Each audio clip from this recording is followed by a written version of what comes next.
Welcome back, my friends, to another episode of the Shema podcast. I have a topic I want to be discussing today, and it's on this relationship between Emunah and Emes. And my sources of this are going to be continuing to pull from Rabbi Akiva Tatz's book, the Ramchal, and the last several weeks' Torah portions.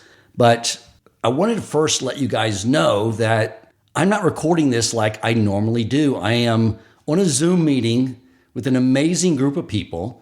And I wanted to tell you a little bit about this class because it's going to give you some background. It's like if you were to get a documentary on Rabbi Yochel Fulby, the backstory, it begins with this class. And it really lends to this whole idea of this marriage we are trying to cultivate between Emunah and Emes in truth. Many years ago, when I first started learning Torah, learned the truth about Torah, and I was sitting at home studying by myself, and in the merit of the rabbi at this Reform synagogue, Dan Gordon, he said, you really need to be studying with other people. And so we gave it a go, and he introduced me to Rabbi Ari Wolbe, and we did a class in the evening. We had Rabbi Wohlgelinter come out and do a class on Musar and on Talmud. And then we had Rabbi Cohen come out and do a class on Kabbalah. But Rabbi Ari called me up and said, look, there's a problem here. Like, you're not getting enough people to show up to this thing. I can't have Rabbi Cohen drive out there just to teach you on some occasions.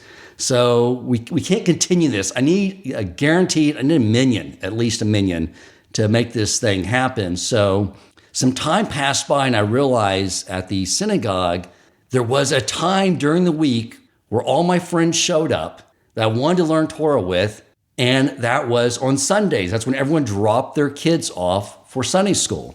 So I called up Rabbi Ari and said, give me another shot. I know how I can get an audience for you. And he said, that's great. He goes, matter of fact, my younger brother, Rabbi Yochel Fulby, I just hired him straight out of yeshiva, and he would be fantastic to teach this class. And so I would speak to Rabbi Yochel Fulby, and he said, what do you think we should teach? What subject would you like me to begin with? Because I have a 6-part series that you guys want to do. And I said, they need to learn about God.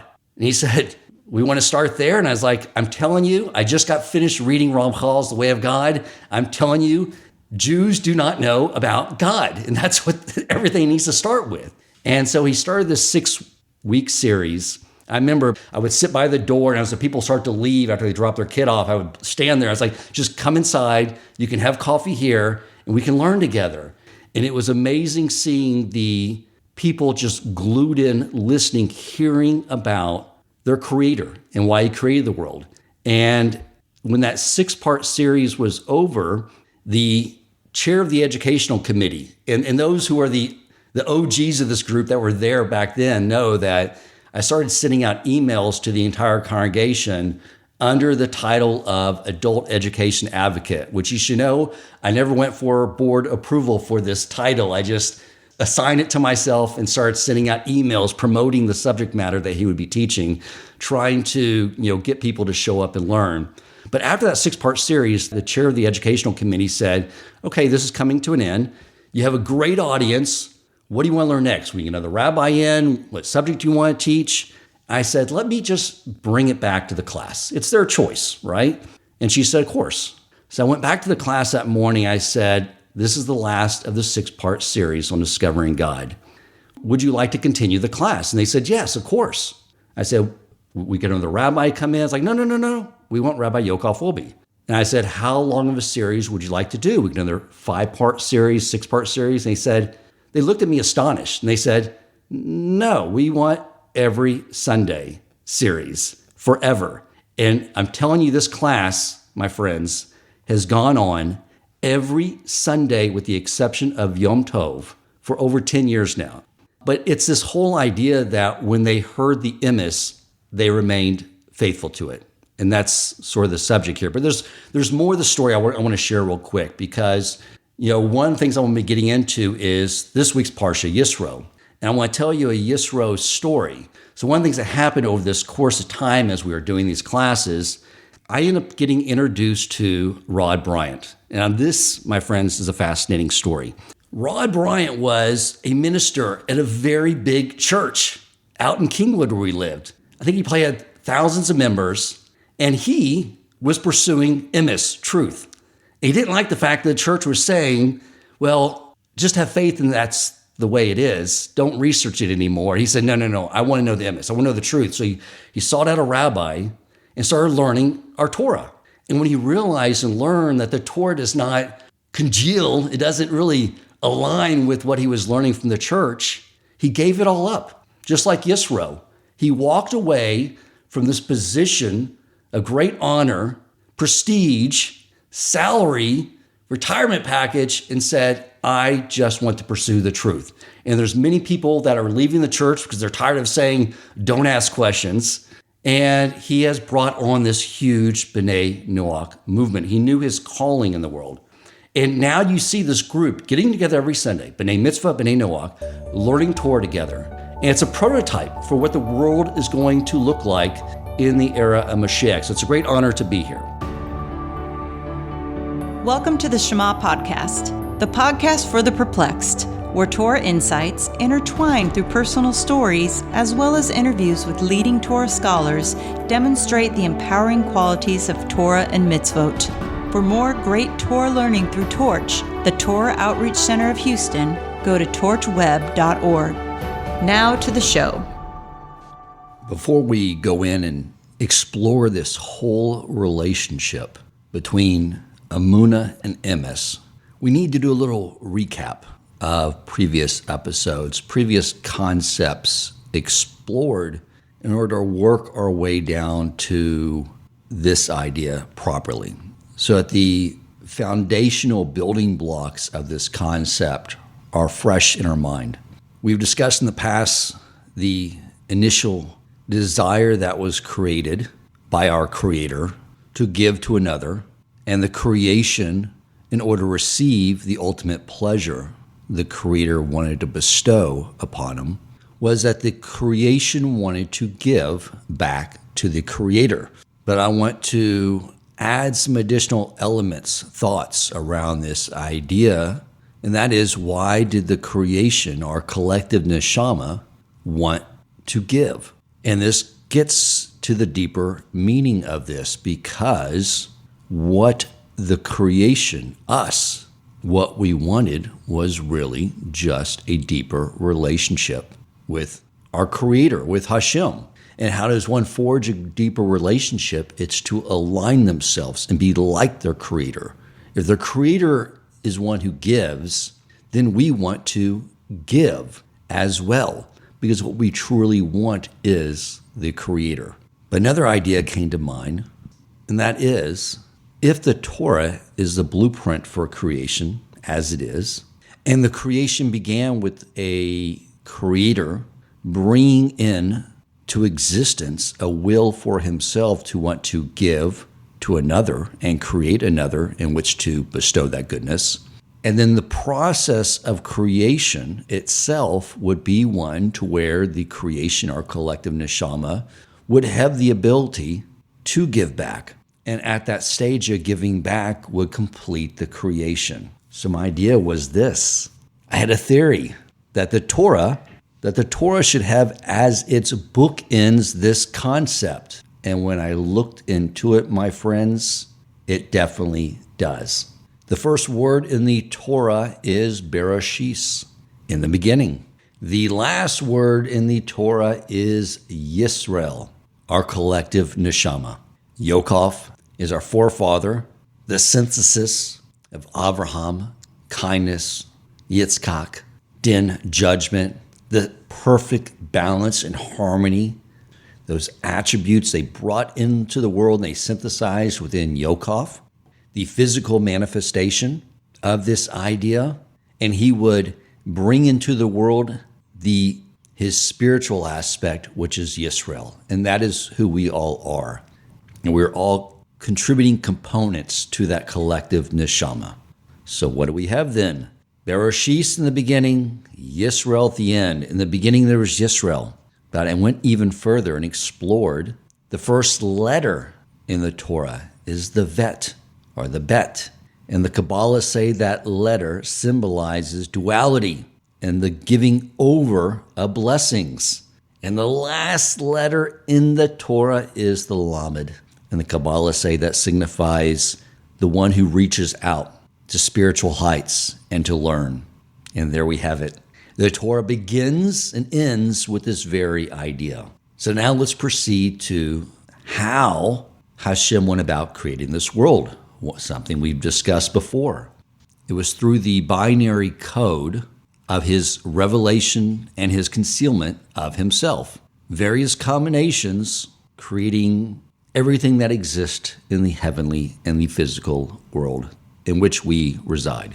And within the concealment is where our free will exists. And then through that free will is where we are able to fulfill our deepest desire to give back to our Creator. But there's one more idea, a building block that we need to understand in order to really grasp this concept of the coupling of Emunah and Emes.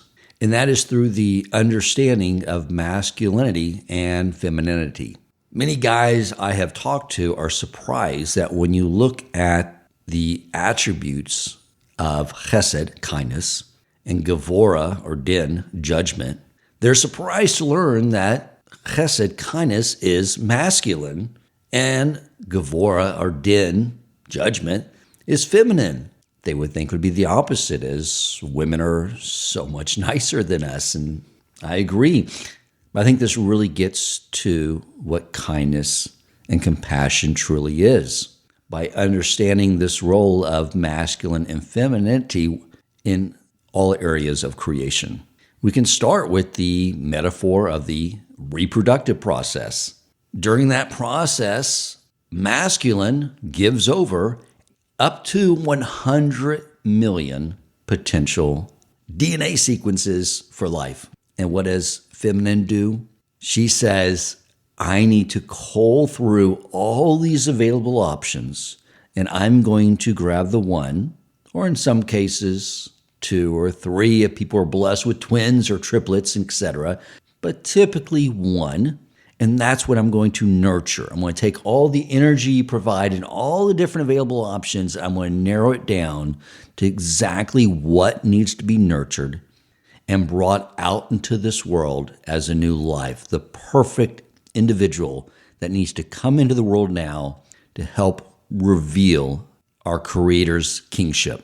And we can take this to a relationship level as well. You know, I was recently learning in the Mishnah the laws of Ketubah and the laws of Levite marriage. And I was seeing how we used to get married at a much earlier age, 13, 14.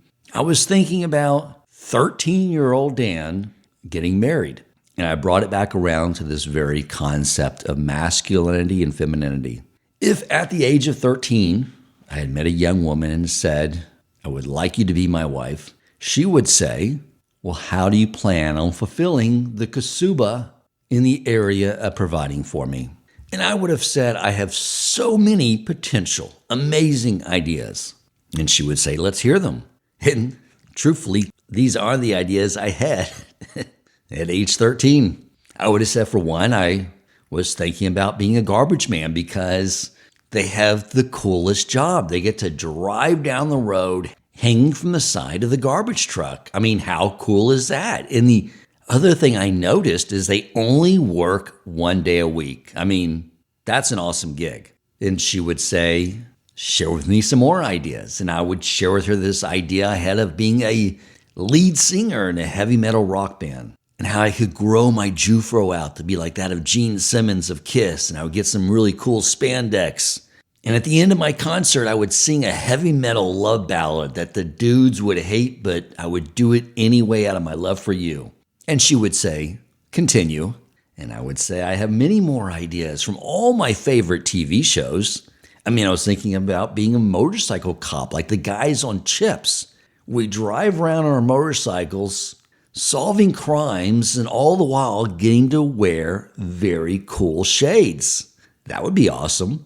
Or, I have another idea.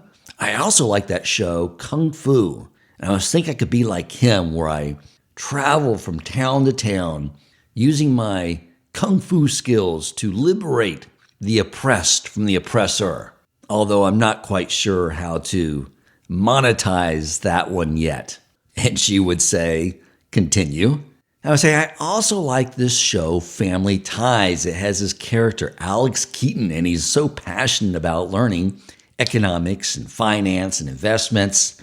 And throughout the TV show, he works towards and ends up pursuing a career on Wall Street. I like that idea. And she would say, okay, anything else? And I was like, yes, I saved the best for last. My favorite show is this one called BJ and the Bear. You see, BJ is a trucker. Bear is his riding companion, who is a chimpanzee. And they get in all types of crazy adventures together during the time they're out delivering their goods across the country. And Feminine would say, okay, these are all great ideas, full of enthusiasm, so much potential, so much variety. But what I am going to do is I'm going to nurture the idea of you being like Alex Keaton and cultivating this interest you have in economics and finance and investments. That is the one I can bring out in you and help actualize your potential in fulfilling this obligation you would have with me through the Kasuba agreement. Now, I would probably respond back, well, I got one more idea. If you really like this Alex Keaton idea, I could build on that. However, I could pursue a field in finance and investments, but I could have a business partner who is a chimpanzee, and we get in all types of adventures together on Wall Street. And she would say, no, we're excluding the idea of the chimpanzee. We're not going to keep that in the womb of ideas. I'm just going to have you focus all your energy on actualizing your potential in the world of finance and investments. And that is what Feminine does. It narrows down all the potential options and brings out into the world exactly what is proper and necessary at that point in time. Another idea that we've discussed before that I want to bring up again, but build on it more. I've been contemplating this a lot lately. And it's this whole idea about time. We discussed it in the past. Rabbi Akiva Tatz said it's as if time became bent when we internalize the Yetzer Hara. We can no longer see the consequences of our actions. But I want to bring a little more clarity to what this means. I want to bring it all back to the building blocks that we've established so far. As we discussed so far, the world was created with concealment and revelation. But what I'm going to discuss further is that what may seem astonishing to you is that revelation is associated with Gevurah, judgment, which means concealment is more kindness, chesed. How do we know this? Because in our siddur, we are praying for God to reveal himself in this final redemption. But we are also praying in the Shemon Esrei for mishpat, judgment. So therefore, if more revelation is more judgment, then the opposite has to hold true. Then more concealment means more kindness. And this really helps us understand this concept of time that we learned in the last episode with the help of Rabbi Akiva Tatz. As I also mentioned in the beginning, within the concealment is where our free will exists, which means in the revelation is where our free will is diminished. So in this bandwidth between concealment and revelation, as throughout history there's been periods of great revelation and there's been periods like now of great concealment. In the more concealment, there is more kindness and more free will because of the following. All of our actions have consequences, as we know. Reward and punishment, a central part of free will. However, the gap in time between the action and the consequence during periods of greater concealment are extended. We can't see them. If there is more revelation, then that gap between action and consequence would be shrunk. It would be less time would elapse. You would commit a sin, something horrible would immediately happen. You get struck by lightning. You do a mitzvah, like wear tefillin, And all of a sudden, something really good happens. Millions of dollars come floating in out of nowhere into your lap. Obviously, when this is taking place with instantaneous reward and punishment, there's no free will. The more concealment, the more that gets delayed. I mean, we see even now, we know that the members of Hamas that committed those atrocities on October 7th will get their due. And I'm not even talking about what the IDF will do to them. I am talking about what Hashem will do to them after the IDF is done with them. But we don't see those consequences. There's a delay between the action and the consequence. And I would say that delay is patience, the level of patience that Hashem has. But however, when he is showing more patience with the Jewish people by creating more concealment, more delay between action and consequence, he's also allowing that free will to reign with the opposite side of evil, which creates even more of a challenge for us, but that's where the opportunity resides.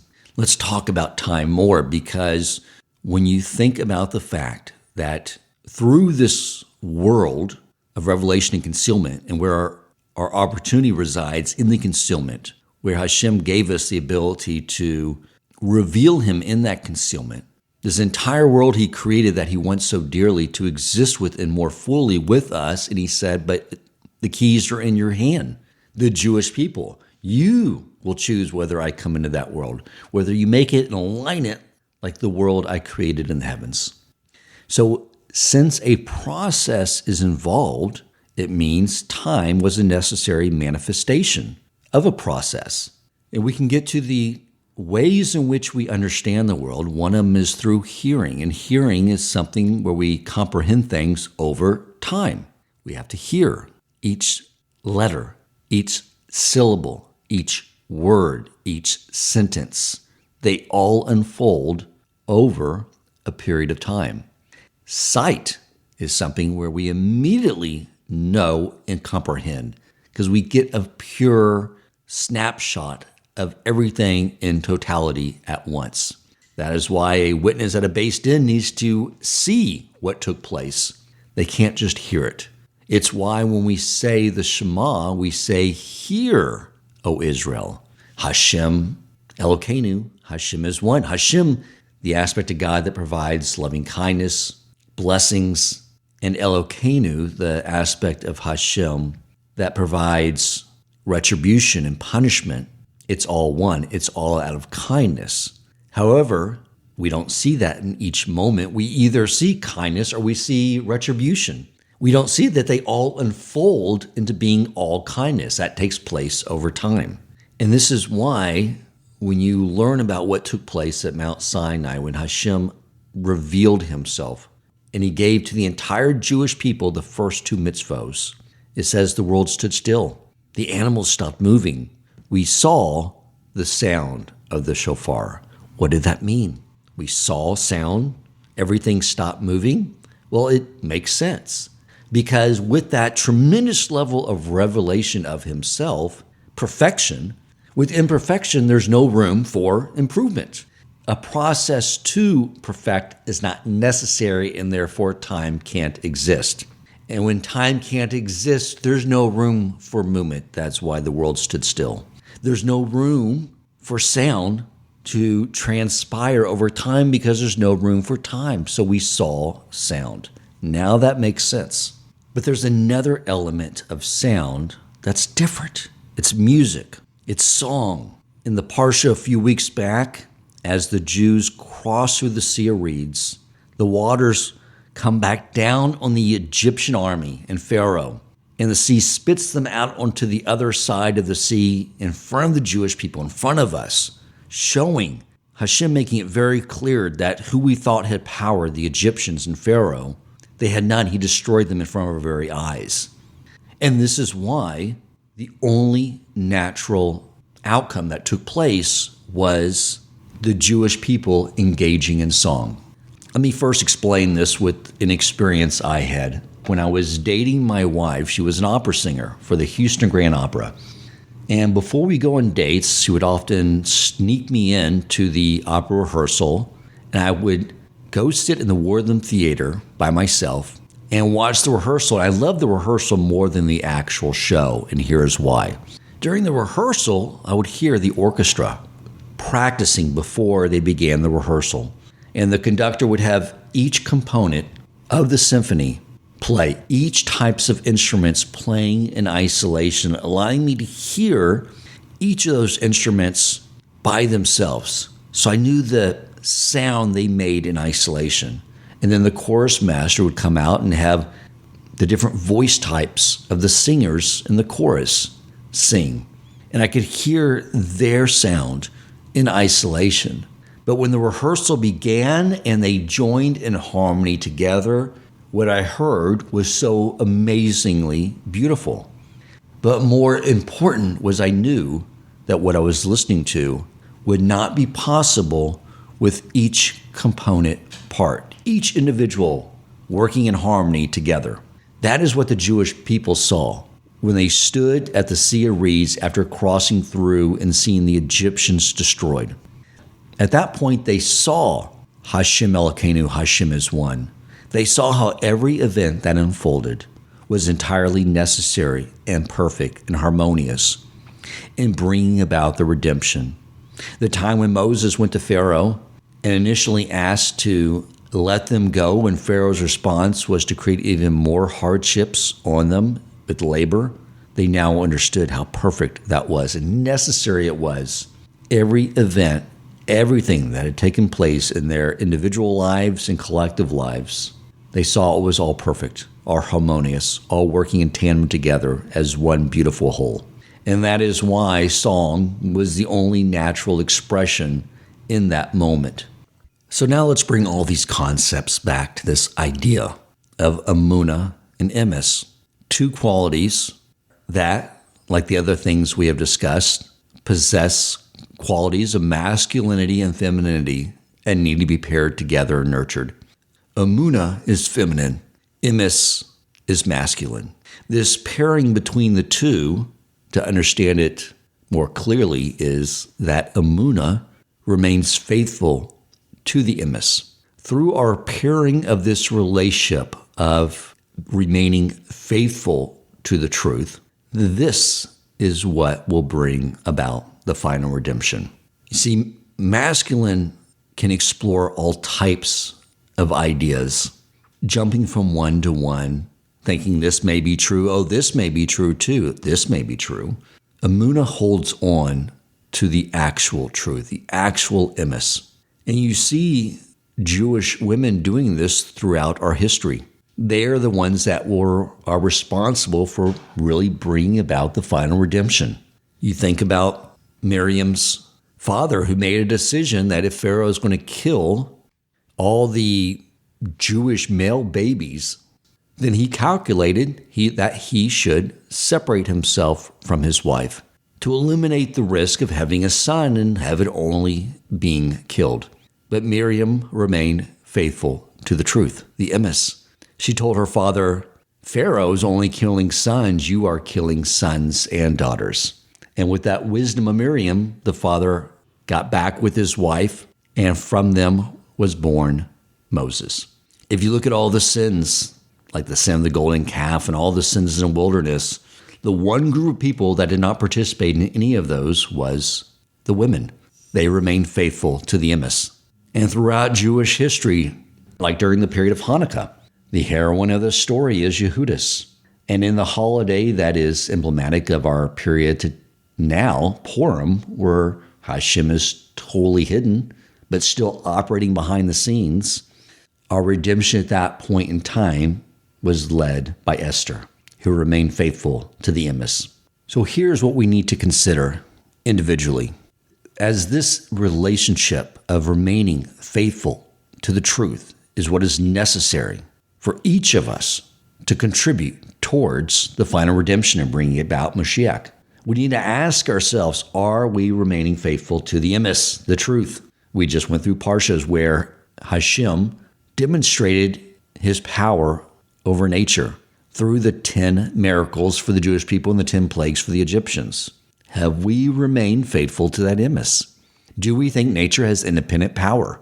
Or do we know that everything in nature comes from Hashem? It's simply a way for him to interact with the world. During the time of COVID, I asked every Jew I knew, why do you think Hashem created this pandemic? And many Jews were surprised by the question. And they would ask, well, why would God do such a thing? And I would come back to them, I don't know. Why do you think? And they were befuddled. They would say, would he really do that? And I'd have to stress, yes, of course. To think anything other than that is to dismiss the entire exodus from Egypt and the 10 plagues. This is an emes that we need to stress to our children at Pesach. That's our obligation. It's why we repeat these concepts regularly to remember the exodus. We have to remain faithful to the emes. Nothing in nature happens independently of our Creator.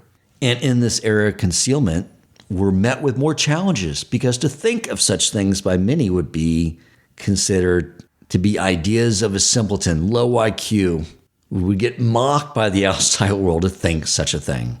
But that's where the opportunity comes back in to give and remain faithful to the emes. Another idea, Hashem allowed the Egyptian empire to look like they wielded all this great power. And all the while, Hashem was just allowing them to live in this illusion that they actually had this power. And that's why Hashem allowed them to build themselves up and exert themselves over the Jewish people solely so that Hashem could then take the Egyptians and destroy them in front of their very eyes, to show the Jewish people, to show us today that there is no power other than Him. So the question is, have we remained faithful to the emes? Or do we think these evil despots around the world today, Hamas, Hezbollah, these awful drug cartels coming out of South America and Mexico, do we think they have independent power?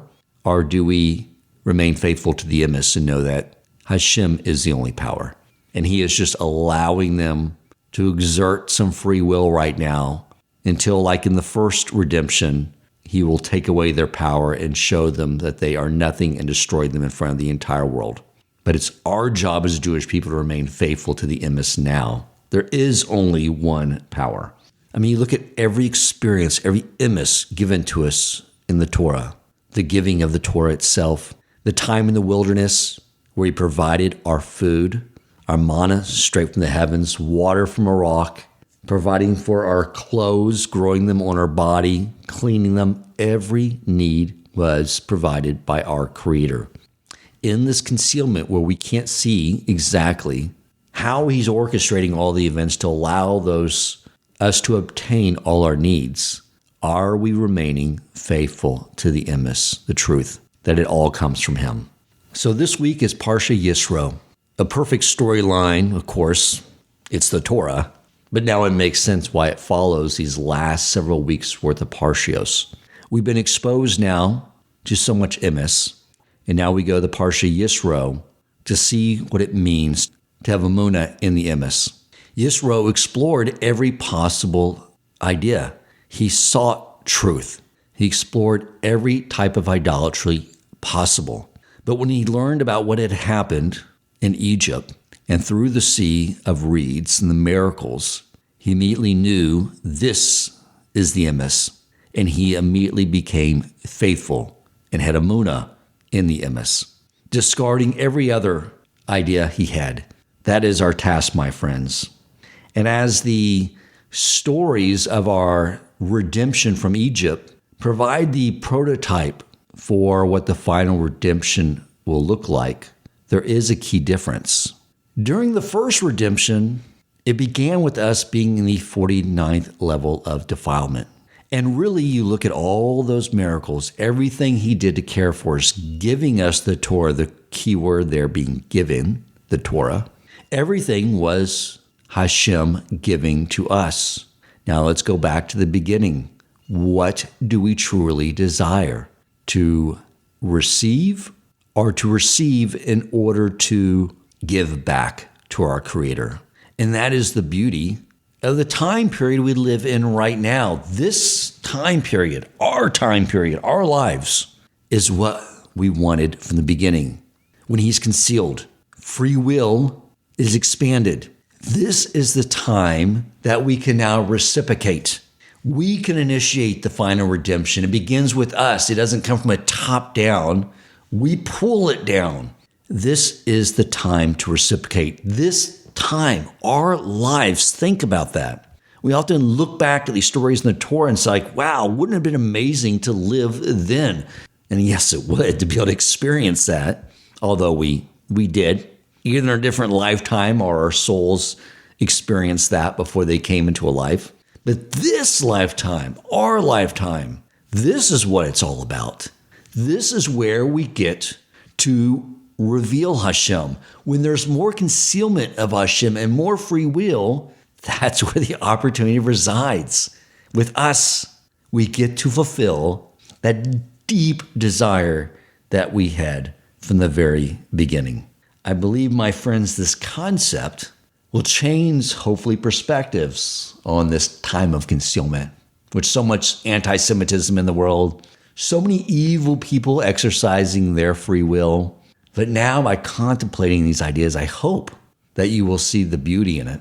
You will see our role in it and remain with Emunah and remain faithful to the truth, to marry and build the relationship between Emunah and Emes. Thank you for listening. If you enjoyed this episode, please consider supporting Torch so they can continue to spread Torah wisdom to the world by making a donation at torchweb.org and clicking donate in the top right corner of the page.